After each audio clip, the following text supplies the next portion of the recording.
తన పెత్తనం చెలాయించడానికి ఏ అవకాశాన్ని వదులుకోదు. ఇప్పుడు చైనా సప్లై చైన్స్ని వెపనైజ్ చేస్తోంది. ముఖ్యంగా చైనాలో చాలా ఎక్కువగా దొరికేది అంటే వాళ్ళలో ఉన్న ప్రొవెస్ ఏంటంటే రేర్ ఎర్త్ మెటల్స్ అనమాట. రీసెంట్గా ఒక ఎగ్జాంపుల్ చూస్తే నియోడీమియం మ్యాగ్నెట్స్ అనమాట. ఇవి భారతదేశానికి రానియకుండా చైనా కట్టడి చేస్తుంది. ఈ మ్యాగ్నెట్స్ వెహికల్స్లో, ఎలక్ట్రిక్ వెహికల్స్లో వాడతారనమాట.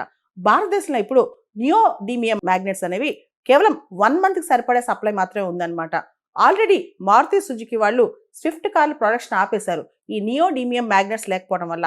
దీనికి ఆల్టర్నేటివ్గా ఐరన్ నైట్రేట్ మ్యాగ్నెట్స్ చూస్తున్నాం కానీ అవి పూర్తి స్థాయిలో ఉపయోగపడతాయా లేదా అనేది పెద్ద క్వశ్చన్ అనమాట. భారతదేశంలో ఈ నియోడీమియం అనే రేర్ ఎర్త్ మెటల్ అనేది మనకి రాజస్థాన్ ప్రాంతంలో దొరికింది. కానీ మెటల్ దొరకటం కాదు. జనరల్గా రేర్ ఎర్త్ మెటల్స్ అంటే రేర్గా దొరికాయని కాదు, బాగా దొరుకుతాయి, అబ్యుడెంట్గా దొరుకుతాయి. కానీ వాటి ప్రాసెసింగ్, మైనింగ్ చాలా కష్టమైన పని అనమాట.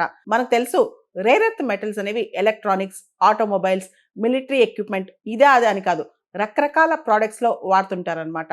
రేర్ ఎర్త్ మ్యాగ్నెట్స్ అనేవి ఇప్పుడు చాలా చాలా ఫేమస్ అవుతున్నాయి. ముఖ్యంగా ఎలక్ట్రిక్ వెహికల్స్ మ్యానుఫ్యాక్చరింగ్లో రేర్ ఎర్త్ మ్యాగ్నెట్స్ అనేవి చాలా ఎక్కువగా వాడుతున్నారు. రేర్ ఎర్త్ మెటల్స్ అనేవి కొత్త టెక్నాలజీస్, ఎమర్జింగ్, మోడర్న్, అడ్వాన్స్ టెక్నాలజీస్కి బ్యాక్ బోన్ వంటివి అనమాట. రేర్ ఎర్త్ మెటల్స్ లేకపోతే ఈ టెక్నాలజీస్లో మనం ముందుకు వెళ్ళాం. ఇంటర్నేషనల్ ఎనర్జీ ఏజెన్సీ కథనం ప్రకారం China currently accounts for 61% of rare earth metals.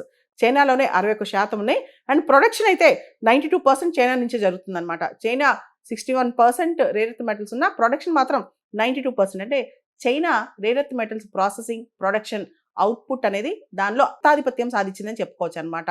చాలా దేశాల నుంచి ఒత్తిడి వస్తున్న రేర్ ఎర్త్ మెటల్స్ మాత్రం ఇప్పుడు అమెరికా, యూరోపియన్ యూనియన్, ఇండియా ఇలా చాలా దేశాలు చైనాని ఎక్స్పోర్ట్ చేయమని కోరుతున్నా చైనా చాలా లిమిటెడ్గా రేర్ ఎర్త్ మెటల్స్ అనేది ఎక్స్పోర్ట్ చేస్తుంది అనమాట. రేర్ ఎర్త్ మెటల్స్ అనేవి గ్రూప్ ఆఫ్ మెటల్స్, దానిలో 17 ఎలిమెంట్స్ ఉంటాయి అనమాట. ఈ 17 ఎలిమెంట్స్ అనేవి చాలా దేశాల్లో ఉన్న వాటిని మైన్ చేసి, ఎక్స్ప్లోర్ చేసి, ప్రాసెస్ చేయటం అంత సులభమైన పని అయితే కాదనమాట. భారతదేశానికి వస్తే మన వాళ్ళు నేషనల్ క్రిటికల్ మినరల్ మిషన్ అని స్టార్ట్ చేశారు. ఈ మినరల్ మిషన్ ద్వారా మనం కూడా production of rare earth metals మీద ఎక్కువ ఫోకస్ పెడుతున్నాం. ముఖ్యంగా నియోడీమియం, మనకు తెలుసు నియోడీమియం మ్యాగ్నెట్స్ కానీ ఇవన్నీ ఎంత ఇంపార్టెంటో.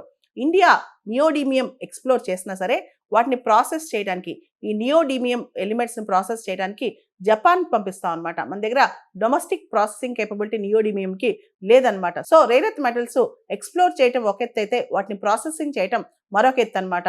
మనం రేర్ ఎర్త్ మెటల్స్ యొక్క అటామిక్ నెంబర్స్ చూస్తే వాటిని బేసిక్గా 2 గ్రూప్స్గా డివైడ్ చేయొచ్చు. ఒకటి లైట్ గ్రూప్, రెండోది హెవీ గ్రూప్ అనమాట. లైట్ గ్రూప్నే సీరియం గ్రూప్ అంటారు, హెవీ గ్రూప్నే ఇట్రియం గ్రూప్ అంటారనమాట. సో రేర్ ఎర్త్ మెటల్స్ని 2 గ్రూప్స్గా వాటి అటామిక్ నెంబర్ బట్టి డివైడ్ చేస్తారు. సో రేర్ ఎర్త్ మెటల్ని కంప్లీట్గా ఎక్స్ట్రాక్ట్ చేసి ప్రాసెసింగ్ చేయడం అనేది ఒక కాంప్లెక్స్, ఎక్స్పెన్సివ్ థింగ్ అనమాట. దానికి హై ఎండ్ టెక్నాలజీస్ కూడా అవసరం. ముఖ్యంగా దానిలో స్పెషలైజ్డ్ లేబర్ ఫోర్స్ కూడా అవసరం అనమాట. కాబట్టి ప్రపంచ దేశాలని రేర్ ఎర్త్ మెటల్స్ మీద దృష్టి పెడుతున్నాయి. అయితే చైనా మాత్రం నేను ఇవ్వను, నేను బ్యాన్ చేస్తున్నాను, నేను ఏ దేశానికి ఇవ్వనని చెప్పి పట్టుబట్టు కూర్చుంది. ముఖ్యంగా అమెరికా లాంటి దేశాలకు ఇవ్వకుండా చైనా చాలా వాటిని కట్టడి చేసింది. అంతేకాదు భారత్ కూడా కొన్ని రేర్ ఎర్త్ మెటల్స్ రాకుండా చైనా ఇప్పుడు ప్రయత్నం చేస్తుంది.